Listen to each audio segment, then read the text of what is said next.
texto diz: Jesus, dando um grande brado, expirou. Vamos orar mais uma vez. Rogamos, Pai, nesse instante, que a Tua palavra alcance vidas, a começar pela minha. O Senhor nos alimente a todos aqui, para que ao término deste momento, quando retornarmos para as nossas casas, tenhamos absoluta certeza do impacto, da transformação, da mudança ocorrida por meio das Escrituras Sagradas em nós. Que assim seja, para a glória Tua, em nome de Jesus. Amém, Senhor. Amém.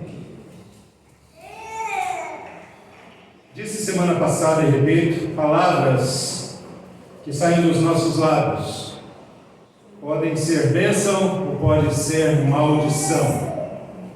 Qualquer uma dessas duas possibilidades estão na mesa. Bênção ou maldição. Tiago já nos lembra a respeito. Se você quiser ir comigo ali no texto, Tiago capítulo 3, os versos 9 e 10 dizem o seguinte: com a língua nós bendizemos ao Senhor e Pai, também com a mesma língua amaldiçoamos os homens, esses feitos à semelhança de Deus. E aí então Tiago prossegue, aprofundando a questão. De uma só boca procede bênção e maldição. Meus irmãos, não é conveniente que essas coisas sejam assim. Não é apropriado. Não cabe na boca de homens e mulheres que se dizem do Senhor sair dos seus lábios palavras que vão trazer prejuízo, maldição, tristeza, enfim. As palavras dos nossos lábios devem ser bênçãos. E eu lembro algo que comentamos na semana passada. Jesus está vivendo aqui, certamente, o pior momento da sua trajetória enquanto esteve aqui. Nessas últimas 6 horas de vida, ele sofre terrivelmente. Ele está ali na cruz, pés e mãos presos, ensanguentados, dores absolutamente terríveis, inimagináveis para nós, vivendo um momento de profunda injustiça aplicada por homens maus sobre ele. Do ponto de vista humano, ele não deveria estar ali, mas do ponto de vista de Deus, este era o projeto. E o projeto está se consolidando e se consumando exatamente naquele instante. Durante aquele período de aproximadamente 6 horas, das 9 da manhã até as 3 da tarde, Jesus vai propagar algumas expressões que tem feito ao longo da história a diferença na vida de muita gente. Na semana passada, disse há pouco aqui, fizemos referência a 3 textos, e a partir dele a 3 expressões que nos trouxeram algumas lições profundas sobre perdão, sobre esperança e sobre responsabilidade. No meio deste ambiente, num cenário que eu e você possivelmente não passaríamos nele por mais de 1 minuto, talvez sem reclamar, sem dizer: Deus, o Senhor não está sendo justo comigo depois de tudo que eu fiz na minha história de vida. O Senhor permite que aconteça isso. Talvez essa seria a nossa postura. Mas Jesus, ao contrário disso, saem dos lábios dele palavras de bênçãos. 3 delas vimos na semana passada. Mas eu quero dar prosseguimento aqui e convidar você a ir comigo ali em João, capítulo 19. João, Evangelho de João, capítulo 19. Vamos ver ali a 4ª expressão que Jesus vai utilizar, vai fazer uso dela neste momento, nesta hora, naquele tempo difícil em que ele passava.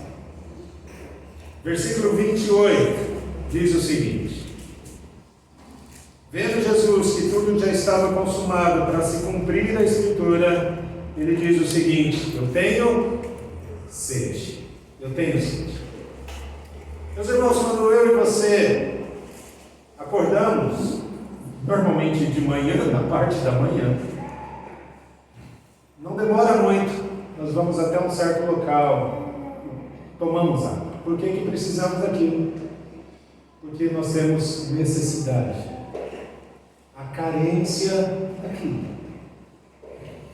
Nós expressamos com isso dependência de alguma coisa.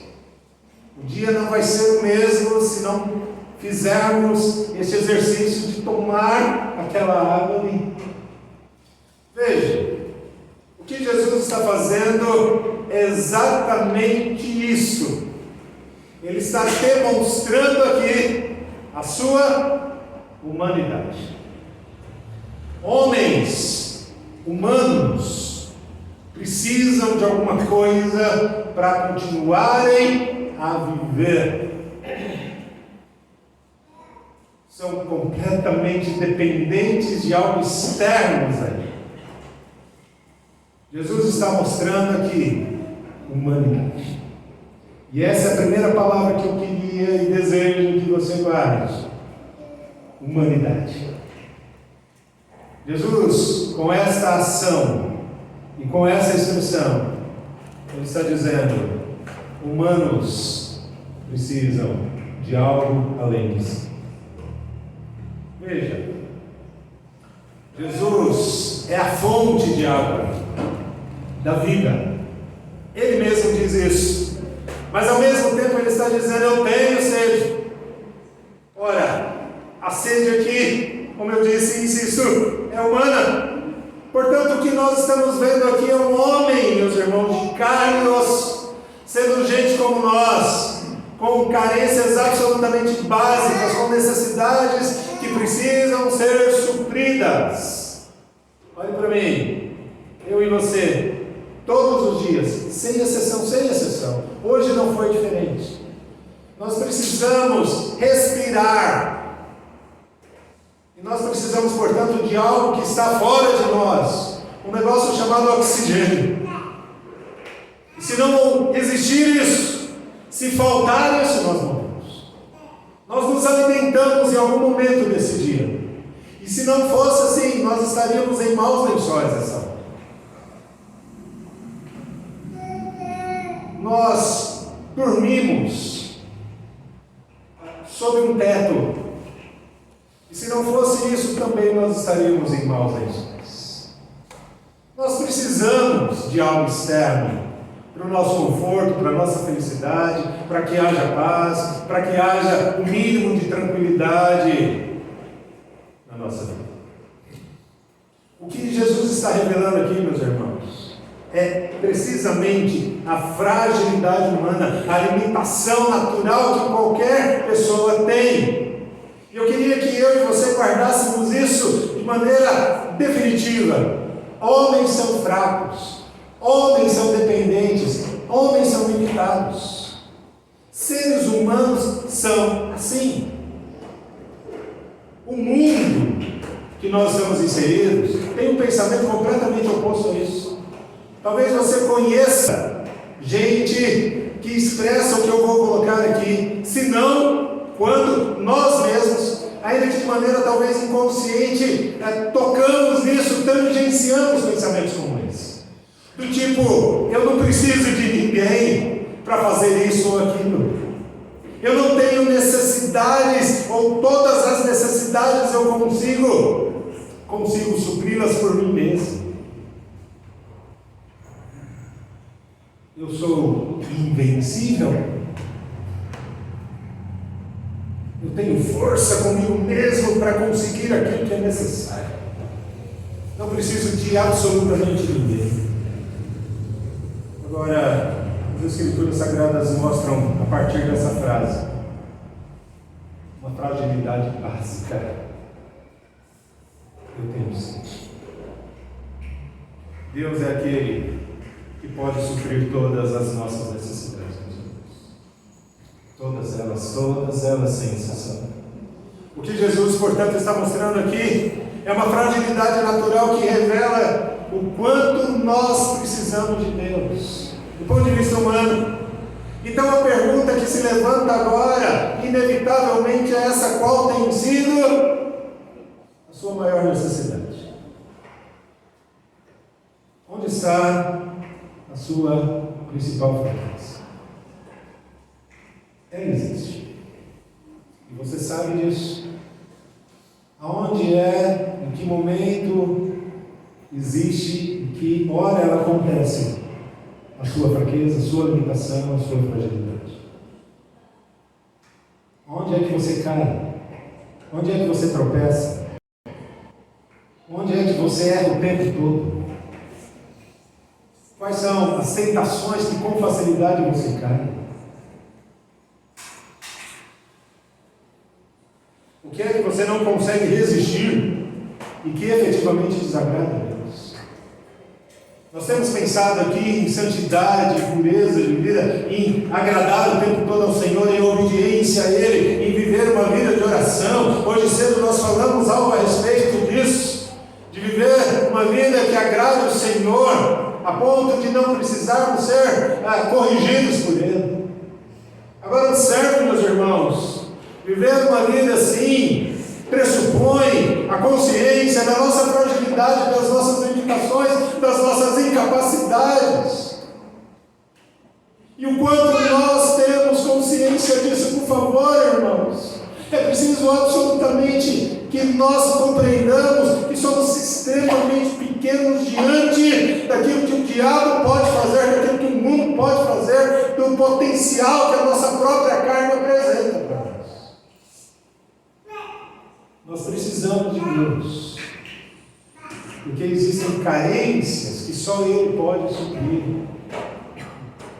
Deus pode nos suprir, Deus pode nos capacitar, Deus pode dar força ao cansado. Isaías 40, versos 29 a 31 diz o seguinte: eu fiz forte ao cansado, e Ele, melhor dizendo, Deus faz forte ao cansado, multiplica as forças ao que não tem nenhum vigor. E aí Isaías vai trazer um exemplo significativo para nós. Ele diz o seguinte: os jovens, o exemplo dele é esse, os jovens eles se cansam e se fadigam, os jovens fazem isso. Os jovens, além disso, são de exaustos, caem, mas os que esperam o Senhor, a esses renovam as suas forças, esses sobem como asas, como águias, correm e não se cansam e não se fadigam. E por que isso? Porque a força dessas pessoas vem do Senhor. Mas a fragilidade, a limitação é algo real em nós. E nós precisamos dele, nós precisamos dele. Humanidade, nós não deixamos de ser humano, mas o Senhor é aquele que supre as nossas necessidades. Mas há uma segunda expressão que Jesus, aqui, no nosso contexto aqui, Ele está colocando ali na cruz. Na verdade, já é a quinta expressão. E eu convido você a ir comigo agora lá em Mateus, capítulo 27. Mateus, capítulo 27, versículo 46. Sempre deixe a sua Bíblia em mãos, porque nós estaremos utilizando ela com frequência. Mateus 27, 46. Lá nós temos o seguinte: por volta da hora nona, clamou Jesus em alta voz, dizendo: Eli, Eli, lama sabachthani. O que quer dizer? O que quer dizer é isso: Deus meu, por que me desaparece? A pergunta que Jesus está falando é: Deus, por que o Senhor me abandonou? É possível, meus irmãos, pensar em duas possibilidades aqui, a partir do que Jesus está dizendo. Primeiro, que esse grito que Jesus está colocando aqui é um grito de dor, precisamente no momento em que a ira de Deus pesa sobre ele, a mão do Senhor está ali pesada, conforme Hebreus capítulo 10, verso 31, quando se diz ali: horrível coisa é cair nas mãos do Deus vivo. Em certo sentido, a mão de Deus está pesadíssima sobre Jesus, e é nesse momento que Jesus grita: por que me abandonaste? A ira de Deus que deveria cair sobre nós, cai sobre ele. E com dores na alma, Jesus diz: por que me abandonaste? Mas há uma segunda possibilidade, a partir desse grito de Jesus, é que ele tenha clamado, ou expressado alegria por um fato. Alegria, pastor? Sim. Alguns estudiosos, alguns teólogos vão trazer a possibilidade de ser um grito de alegria, porque afinal de contas, naquela hora, ele havia cumprido o projeto para salvar a sua igreja. Sabe aquele momento que as mulheres que são mães, foi o que eu vou dizer aqui, naquele momento do parto, sobretudo do parto natural, um tempo antes da criança sair da barriguinha, as dores são absolutamente inimagináveis para nós homens. Mas no momento em que aquela criança sai à luz, as dores terminam, cessa, está terminado. E as cenas em que as mulheres gritam, ai! Mas é um grito de alívio, porque terminou todo aquele período. Entretanto, meus irmãos, a possibilidade maior aqui agora é de que esse grito de Jesus é por causa da dor. E diante deste quadro, e diante desse cenário, é preciso se lembrar do seguinte aqui, meus irmãos: somente Deus pode fazer algo de concreto nas horas da nossa vida. Somente Ele. Não há absolutamente mais ninguém, não há qualquer outra pessoa, qualquer outra possibilidade de que as dores reais e verdadeiras na alma possam ser tratadas e curadas, a não ser por causa do Senhor. A não ser por causa do Senhor. Quantas vezes, talvez você já tenha vivido essa experiência de estar com alguém, de orar por alguém, e quando você termina de orar, vai dizer a você: olha, obrigado por você ter orado. Eu já estou me sentindo melhor. De alguma maneira Deus já está trabalhando ali. E aquela preocupação, ansiedade, inquietação, angústia do coração é tirada como que uma luva por causa da presença do Senhor. O apóstolo Paulo diz que todos nós devemos jogar toda a nossa ansiedade diante de quem? Diante do Senhor. O apóstolo Pedro vai colocar algo semelhante a isso. Por quê? Porque as preocupações, as angústias, sejam elas quais forem, de que nível for, colocadas verdadeiramente, de maneira definitiva nas mãos do Senhor, o alívio de fato virá. Mas olha para mim, eu preciso ter, inclusive, ousadia para fazer isso. Interessantemente, alguns de nós, e eu não sei se eu vou longe demais naquilo que eu vou colocar aqui, mas às vezes alguns de nós somos egoístas, no sentido de querermos que aquilo continue conosco, e mais do que isso, temos de alguma maneira o desejo de nós mesmos encontrarmos a solução para aquela situação, para aquela angústia, para aquela inquietação. E com alguma resistência, apresentamos isso diante do Senhor. Mas o nosso desafio aqui é entendermos que o que está acontecendo aqui é que o sacrifício de Jesus vai nos trazer alívio. No momento de dor, a quem é que nós clamamos? Aquele que efetivamente se sacrificou por nós, que entende e compreende perfeitamente as nossas dores. Perfeitamente. Portanto, a palavra aqui é sacrifício. Sacrifício. Humanidade, sacrifício. Mas há uma outra expressão, lá em João capítulo 19, eu queria que você fosse comigo novamente lá. O apóstolo João, no capítulo 19, ele vai colocar a sexta palavra que Jesus expressa ali na cruz. João capítulo 19, versículo 30, nós temos ali o seguinte: quando, pois, Jesus tomou o vinagre, ele disse: está consumado. Inclinando a cabeça, ele rende o Espírito. Está consumado. O que temos aqui, meus irmãos, é Jesus cumprindo com absoluta perfeição todo o projeto, todo o plano de salvação. Do início ao fim, não falta um ponto, uma vírgula, um detalhe, para que todo o projeto e planejamento fosse cumprido. Jesus, então, naquele instante, ele diz: está terminado. O plano aqui começa, o plano de salvação começa ali no Éden e vai até o momento em que Jesus sobe ao céu. E Jesus, então, sela este momento com o sangue da nova aliança.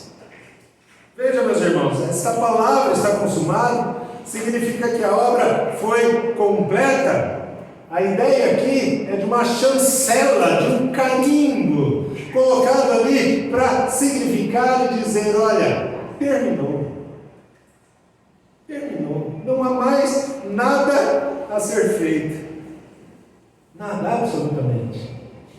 Quando a gente vai, e nós, eu reconheço, estamos indo pouco agora, possivelmente nessa última geração que estamos nela, nós vamos muito pouco ao correio, ou pelo menos muito menos do que íamos antes. Porque nós temos agora internet para mandar as nossas mensagens, as nossas cartas, mas de vez em quando estamos lá. E o funcionário, o que é que ele faz? Ele bate um carimbo, coloca um selo. E quando ele bate aquele carimbo, quando ele coloca aquele selo, ele está dizendo o seguinte: olha, tudo que precisava ser feito para que essa correspondência siga o destino dela, tudo que precisava ser feito já foi feito. Ele não vai chancelar aquilo, ele não vai bater o carimbo, ele não vai colocar o selo se faltar alguma coisa. Mas se tudo estiver feito, tudo estiver no lugar certo, a correspondência vai ser chancela, carimbo, final, término. Agora veja que coisa interessante. Quantos de nós tangenciamos com essa ideia? E quantos, fora do cristianismo, ou mesmo dentro do cristianismo, mas fora das igrejas evangélicas, por vezes traz o pensamento, e eu insisto nisso, muitas vezes tangenciamos com essa ideia, com a ideia de que é preciso fazer alguma coisa para irmos para o céu. É preciso de algo, é preciso ser bom, é preciso ser honesto, é preciso ser um bom pai de família, enfim, e aí a lista é grande, de compromissos humanos a serem cumpridos para se merecer o céu, para ir até a eternidade. Entretanto, meus irmãos, nós temos aqui Jesus Cristo terminando completamente a obra e redimindo, perdoando, trazendo paz a homens e mulheres que precisavam disso. A questão é: não precisa de mais nada ser feito a não ser crer naquilo que ele fez. É compreensível isso, inclusive para nós? Será que nós mesmos, que estamos aqui nessa noite, já entendemos de uma vez por todas que realmente não há necessidade de se fazer absolutamente mais nada? Porque a salvação em Jesus já está garantida, porque no coração já entendemos a obra de Jesus Cristo na cruz. Não há mais nada que eu ou você possamos fazer. Então a palavra aqui, a partir dessa expressão colocada por Jesus, é redenção, humanidade, sacrifício e redenção. Palavras que estão abençoando aqueles que ouvem Jesus naquele instante. Mas a nós aqui também, através dos séculos, essas expressões colocadas por Jesus está e vem transformando vidas e vidas e vidas através dos anos. Tenho sede, porque me desamparaste, está consumado. Meus irmãos, o Deus que planejou nos salvar, Ele já fez isso na cruz. Não há mais necessidade que você e eu demos qualquer passo além disso. Além do que? De crer que Jesus Cristo fez o que precisava ser feito ali na cruz. Mas há uma última expressão. Eu convido você a voltar ali em Lucas capítulo 23. Agora, no versículo 46. Lucas 23, versículo 46. É a sétima palavra, a sétima expressão que ele coloca.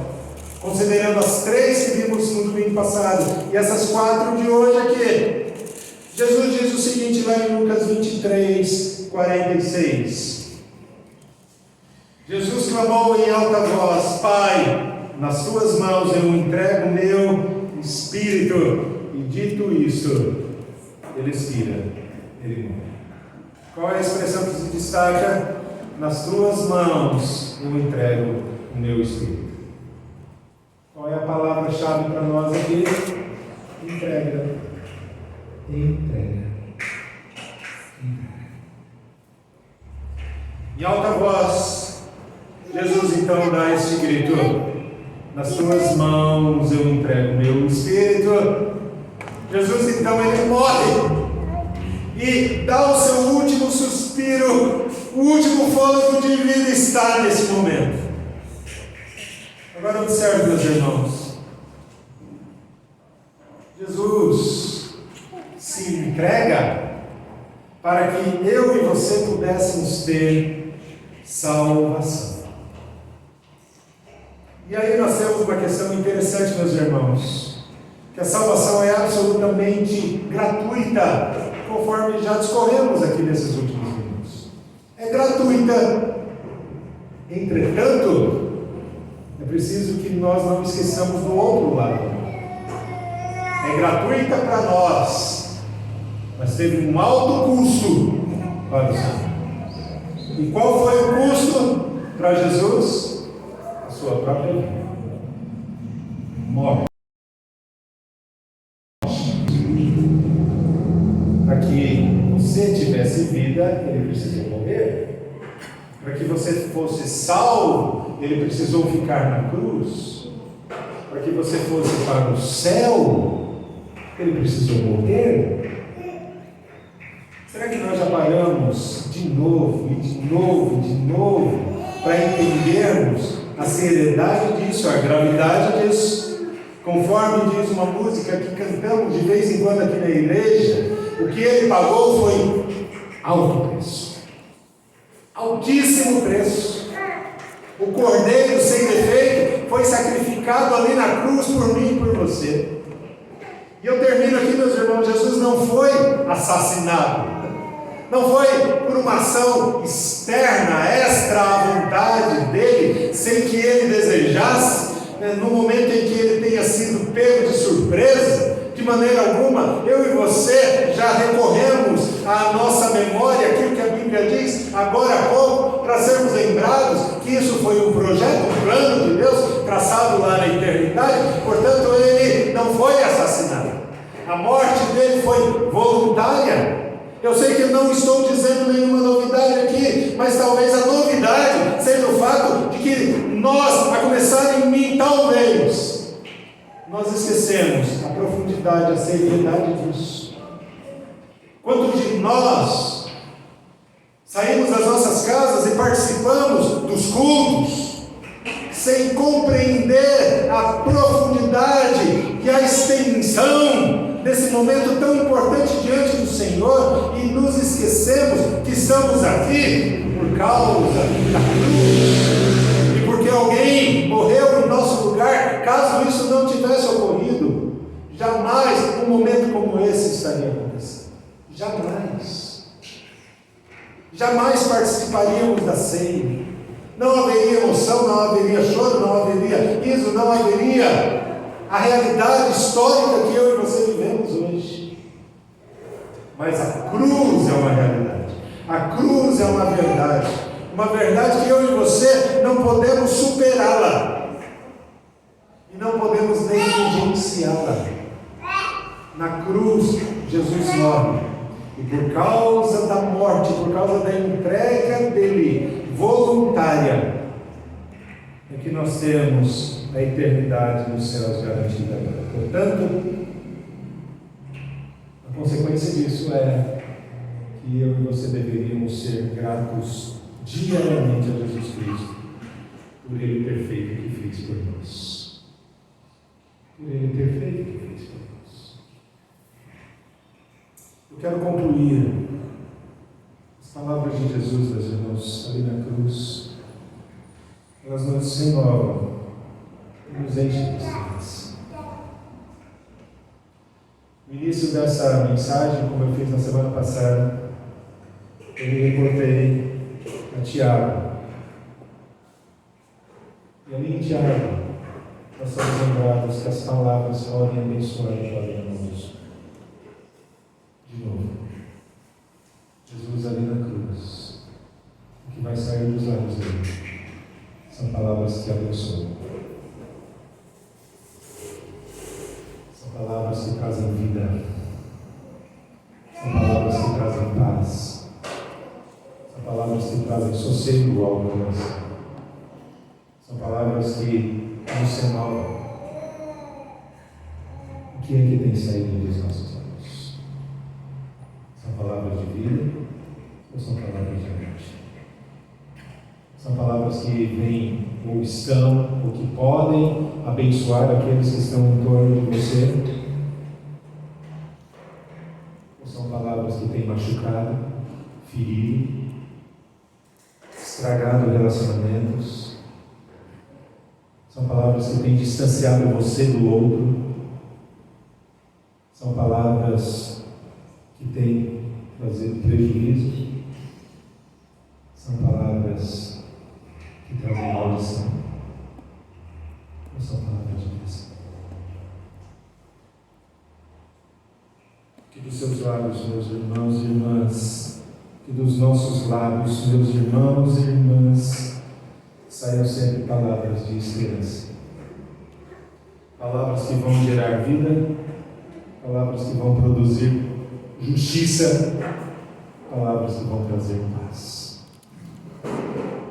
Foi assim a cruz. Foi assim essas 7 frases de Jesus. Que seja assim com você, que seja assim comigo. Que o Senhor nos ajude com os nossos lábios. Que o Senhor nos ajude com aquilo que sair da nossa boca. Que o Senhor nos ajude com aquilo que há no nosso coração. A boca fala do que está cheio. Fala do que está cheio. Que o Senhor nos abençoe.